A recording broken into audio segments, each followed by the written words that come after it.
De volta para uma conversa de peso hoje com o Júlio Prush.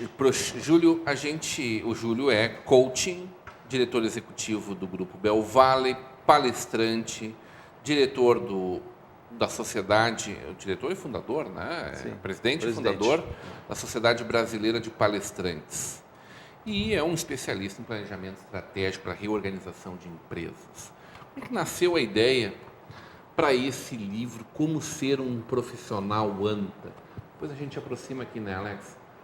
Como Ser um Profissional ANTA, eu estava dando uma breve passada nele antes aqui, vi algumas referências ali do Cláudio Oderich, diretor industrial das conservas Oderich, Olivier Desier, presidente, nosso eterno presidente da FENAC, Arthur Bender, do grupo Keyjump, e um prefácio do Daniel Godry, grande papa aí, né? Sem dúvida. Como é que nasceu essa ideia? O que fala? Eu costumo dizer que que os meus textos, eles sempre vêm de alguma indignação minha. É o que me motiva a escrever. Nesse caso específico desse livro, nos últimos 10 anos, pelo menos, eu tenho percebido que a juventude, que essa geração X e Y, aí, principalmente a Y, ela vem tendo comportamentos do trabalho que, consequentemente, não vão levá-los a lugar algum. E eu tentei, com esse livro, dar uma sacudida nesse jovem, mostrando para ele, olha, daqui a pouco você vai estar com mais de 30 anos e você não construiu nada e você vai continuar reclamando da vida. E eu queria fazer isso de uma forma que fosse mais fácil do jovem entender. Por isso, o tamanho do livro, a forma, o formato, né, para que fosse acessível, de fácil leitura, até a própria forma de eu escrever o livro, ela foi mais didática. Mas a verdade é que a ideia era que eu tivesse algum termo comparativo para mostrar aos jovens como que eles podiam mudar, que comportamento eles estavam tendo, né? E qual o comportamento que eles poderiam ter e que modificaria a trajetória deles no final. E eu acabei imaginando o animal anta como antagônico ao golfinho. Então, 70% do livro eu falo da anta, das coisas que a anta faz durante a sua vida e o seu dia a dia, e, em contrapartida, o que o golfinho faz. Então, como exemplo, a anta é um animal muito rude, ele costuma atravessar a floresta quebrando tudo que ele vê pela frente. Vai atropelando. Então eu faço um comparativo do colaborador, aquele que está sempre reclamando, que fala mal do chefe, que fala mal da empresa, né, que trabalha 2, 3 meses no lugar e depois sai dizendo que não gostou. Né? Não dá tempo de gostar com 2 ou 3 meses ou deixar de gostar. Você tem que ter uma atitude positiva em relação a isso. Em contrapartida, eu coloco o golfinho como aquele animal que tem atitudes boas. Então, o golfinho tem uma história, uma passagem do livro que eu falo de um golfinho que foi resgatado pelo Sea Aquarium na Flórida, porque estava machucado em alto mar. E levaram lá para o Sea Aquarium e ficaram com ele 1 mês lá para tratar dele, só que ele ficou junto com os outros golfinhos. E lá eles faziam aquelas brincadeiras, aqueles movimentos diferentes que os treinadores utilizavam. Um deles era aquele de abanar a cauda, sair com a cauda para fora da água e abanar a cauda. Depois de 1 mês, ele observando aquilo, ele começou a fazer aquele movimento. E depois eles soltaram o golfinho em alto mar, depois de 1 mês. Passado 1 semana, esse golfinho apareceu lá na baía, da onde tinha o Sea Aquarium, com mais uns 10 golfinhos, todos fazendo aquele movimento. Né? Então é um animal generoso, eu costumo dizer, ele não tem medo de sombra, ele não tem medo de que ninguém vai tomar o lugar dele, ele ensina. Né? E é assim que deveria ser, assim que os jovens deveriam se comportar, sem ter medo de ninguém, simplesmente fazendo o seu melhor, transmitindo conhecimento, porque isso sempre volta para a gente, acaba voltando. É uma sociedade egoísta que a gente vive hoje, né? As pessoas querem reserva de mercado de tudo. Eu tenho um pensamento, eu não quero que ninguém pense aquilo que eu estou pensando, porque eu sou o idealizador daquele pensamento, daquela ideia. Né? Na verdade, se a gente conseguisse passar através do livro, através Quem faz isso muito bem são os professores. Né? Se a gente pudesse, no nosso dia a dia, ser um pouquinho mais generoso, eu acho que as coisas funcionariam muito melhor. No mercado altamente competitivo, dá para dosar, Júlio? Eu tenho certeza que sim, porque senão não teria chegado onde eu cheguei. Eu sempre fiz isso desde jovem, né, desde mais jovem, e eu só consegui... E claro, sempre vai acontecer que vai ter parceiros, vamos dizer, no teu trabalho que não vão gostar muito quando você se sobressai. Mas, de qualquer forma, você tem que passar isso. Eu sempre digo para as pessoas que falam sobre o tema comigo, que se você é competente naquilo que você faz, se você tem conhecimento de causa, você faz o melhor, ninguém consegue puxar o teu tapete. É impossível. Porque sempre quando alguém tentar fazer isso, vai ter um número maior de pessoas que vão dizer não. O Rodrigo não. Rodrigo, é uma construção. É uma construção. Você vai construindo isso de forma sólida. Para que eu me orgulho muito de duas coisas na minha vida profissional. Eu nunca fui demitido na minha vida profissional, nenhuma vez. E eu nunca fui chamado a atenção, nenhuma vez. Ninguém me chamou a atenção, porque eu sempre tentei fazer mais do que me era solicitado, sempre. Porque eu não consigo lidar muito bem com essa coisa com a frustração de não ter feito o meu melhor. E talvez por isso eu tenha tido sucesso na carreira executiva, porque invariavelmente os meus patrões, vamos dizer assim, eles costumam dizer que eu me preocupo muito mais com a empresa deles do que eles mesmos. E é verdade, eu sofro, eu tenho dor, me dói quando as coisas não acontecem como devem acontecer.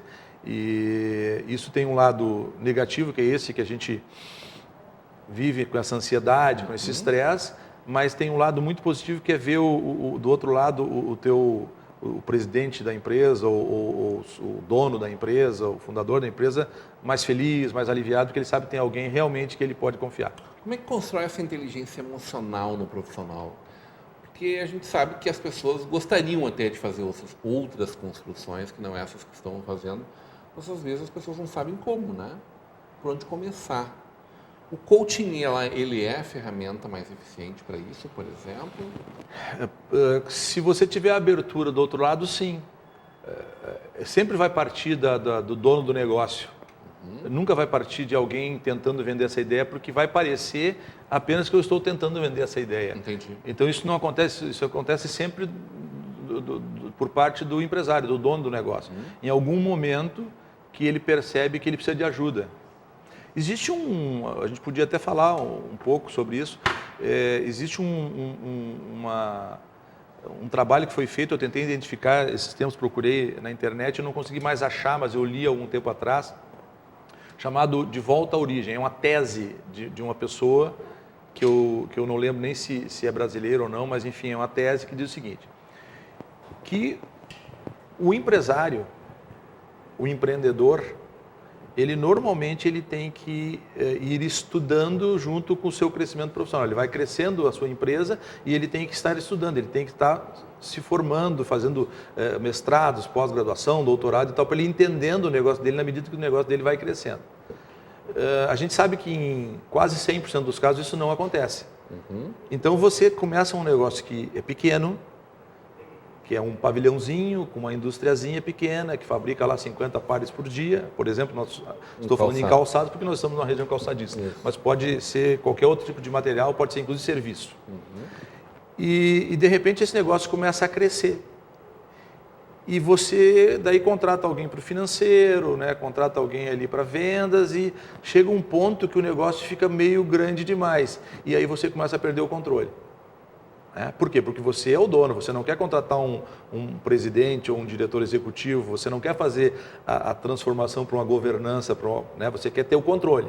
Então, lá pela Santos o negócio está tão grande que você se descontrolou totalmente. E aí começa a tese do De Volta às Origens. Esta mesma pessoa começa a boicotar o negócio dela. Que coisa. Ela começa isso acontece muito, por exemplo, ela entra dentro do estoque e olha uma caixinha fora do lugar e vai lá e chama aquele funcionário, e dá uma chamada. Onde já se viu, essa caixa está fora. Ele começa a se apegar nas pequenas coisas, porque o fulano chegou 5 minutos atrasado, porque a mesa está suja, olha o pó dessa mesa. Nós estamos trabalhando com uma empresa que fatura milhões, e de repente nós estamos preocupados com o pó da mesa, Quer dizer, ele está se boicotando, ele não consegue ir adiante porque ele não tem capacitação. E veja que eu estou falando de capacitação, não é capacidade não, Capacitação, eu tenho capacidade total para ser médico, eu não tenho capacitação para ser médico, eu vou precisar estudar isso, Então eu não estou dizendo que eles não têm habilidade, não têm técnica. Exatamente, então essa pessoa não se habilitou, não se capacitou e o que ela faz? Ela acaba destruindo o negócio para que ele volte a ser do tamanho dela. Ou dele, Né? Ele boicota o negócio que faturava milhões volta a ser um negócio pequenininho para que ele possa assim ter o controle de falar com a pessoa do estoque, de falar com a pessoa do financeiro, porque a coisa quando fica muito grande ele não fala com mais ninguém, ele fala com uma única pessoa que é o seu diretor que vai lá e dá os relatórios para ele dizendo, olha, faturamos tanto, gastamos tanto, né, sobrou isso, temos que fazer aquilo, está aqui o projeto, tal. Ele não se sente mais pertencente àquele meio. Tem a boa notícia, então, que isso tem cura, é isso? Tem cura, sem dúvida, é só querer. Maravilha. Segundo livro está saindo do forno, é isso? Está saindo do forno. Escrito? Completamente pronto, já com prefácio, com pós-fácio. Eu achei maravilhosa a temática dele. Né? É, um tema realmente... Está provocador ao extremo nesse aqui. Eu acho que serei provavelmente convidado para fazer palestras patronais, mas de resto, certamente não. Justiça do trabalho. Justiça, na verdade chama-se justiça trabalhista, porque eu não acho que seja uma justiça do trabalho. Ela é uma justiça trabalhista, ela foi feita para defender só os interesses de um lado. Eu posso falar isso com absoluta tranquilidade, porque eu sou empregado. A minha vida inteira eu fui empregado, eu sou executivo, já fui presidente de empresa, mas como empregado. Então eu sou um empregado. E sou beneficiado por todas essas leis, né, que, vamos dizer assim, corroboram a política de Getúlio Vargas para cá. Começou lá com a escravidão nos tempos antigos e veio vindo depois com os negros e tal, até que com Getúlio Vargas se consolidou, né, se fizeram a consolidação das leis do trabalho.